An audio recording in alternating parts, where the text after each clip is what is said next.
হয়েছে, তো ওগুলো দেখতে দেখতে একটা আছে না মনের মধ্যে তৈরি হয়ে যায় কারো প্রতি একটা ফ্যান। আর যদি সেলিব্রিটি মেলের কথা বলা হয় তাহলে আমি বলবো নিশো ভাইয়াকে আমার অনেক ভালো লাগে।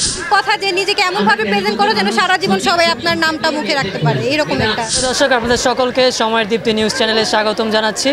আমার সাথে এখন আছেন একজন নারী উদ্যোক্তা শিমলা আপু, তার সাথে কথা বলবো এবং তার যে নারী উদ্যোক্তা হয়ে ওঠা এই সম্পর্কে জানবো এবং আপনাদেরকে জানাবো। আপু কেমন আছেন? আলহামদুলিল্লাহ ভালো, আপনি ভালো আছেন? তো ভালো আছি। কিভাবে এই যাত্রা শুরু হলো বা আপনার পরিকল্পনাটা কেন আসলো? এটা আসলে একদমই হঠাৎ একটা চিন্তা ভাবনা যে আমার ইচ্ছা ছিল আমি নিজে একটা কিছু করব। অবশ্যই ফ্যামিলি সাপোর্ট ছিল, পাশাপাশি সবাই আমাকে বলতে যে তুমি পারো বা না পারো তুমি স্টার্ট করো, ট্রাই করে দেখো। তো সেটাই হচ্ছে আমার যে আমি নিজে কিছু একটা করবো। বিজনেস করতে আমার কন্ট্যাক্ট লেন্স অ্যান্ড আইল্যাশেস এগুলোর বিজনেস ছিল, ইম্পোর্ট করা আমার শখ। চায়না, কোরিয়ান, দেন আরও অনেক কান্ট্রি থেকে আমি ইম্পোর্ট করে আনি। তো ওইগুলো হচ্ছে ইম্পোর্টেড। আর এখন নিউ হচ্ছে আমি ইন্ডো ওয়েস্টার্ন যে ডিজাইনার ড্রেসেসগুলো থাকে আমি সেগুলো নিয়ে কাজ করছি। এই যে কাজ শুরু করেছেন কত বছর হল? এটা 5 বছরের উপরে। 5 বছরের যাত্রায় শুরু থেকে কার সাপোর্ট সবচেয়ে বেশি?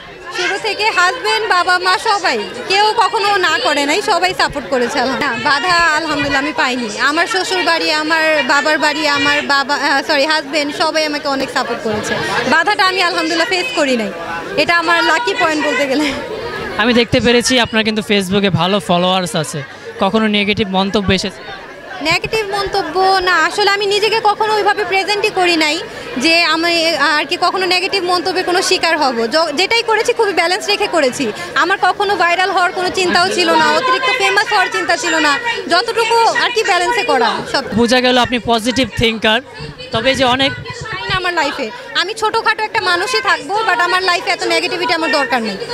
সেটা আসলে এটা আমি বলবো তাদেরই এটা লস আমি বলবো, কারণ সেটা বেশি দিন স্টে করে না। সেটা হচ্ছে খুবই টেম্পোরারি একটা জিনিস, কিছুদিনের জন্য অনেক আপনার নাম মানুষের মুখে থাকবে, এরপর আপনাকে সবাই ভুলে যাবে। তো আমার কথা যে নিজেকে এমনভাবে প্রেজেন্ট করো যেন সারা জীবন সবাই আপনার নামটা মুখে রাখতে পারে, এরকম একটা। যদি বলা হয় কোন সেলিব্রিটিকে আপনি গিফট দিতে চান?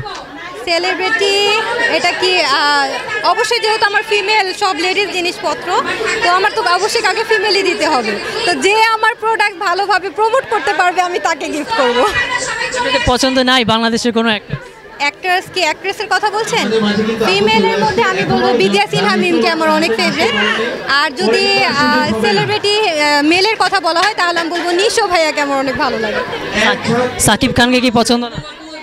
পছন্দ অবশ্যই, বাট একটু নিশো ভাইয়াকে আমার বেশি ভালো লাগে, এই আর কি। নিশো ভাইয়াকে ভালো লাগার কারণ ওনার অনেক নাটক আমার দেখা হয়, অনেক কিছুই ওনাকে দেখা হয়েছে, তো ওগুলো দেখতে দেখতে একটা আছে না মনের মধ্যে তৈরি হয়ে যায় কারো প্রতি একটা ফ্যান। সো ইনশাল্লাহ আমার অনেক ইচ্ছা আছে যে আমি একদিন হলো ওনার সাথে দেখা করবো। এই যে বললেন আপনার সব ফিমেল আইটেম, এখন নিশো ভাইয়াকে তাহলে মেল আইটেম কি বানাতে পারবেন? মেল আইটেম আসলে আমার যেটার প্রতি বেশি এক্সপিরিয়েন্স থাকবে আমি সেটা নিয়েই কাজ করব। তো মেল আইটেমের প্রতি আমার বেশি একটা এক্সপিরিয়েন্স নাই, তো আমি মনে হয় না করব। সর্বশেষ দর্শকদের উদ্দেশ্যে কি বলবেন?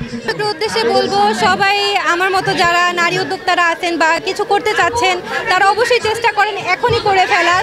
কোনো কিছু চিন্তা ভাবনা করবেন না, নিজের যা করার সেটাই করে ফেলবেন, ইনশাল্লাহ সাকসেস আসবে।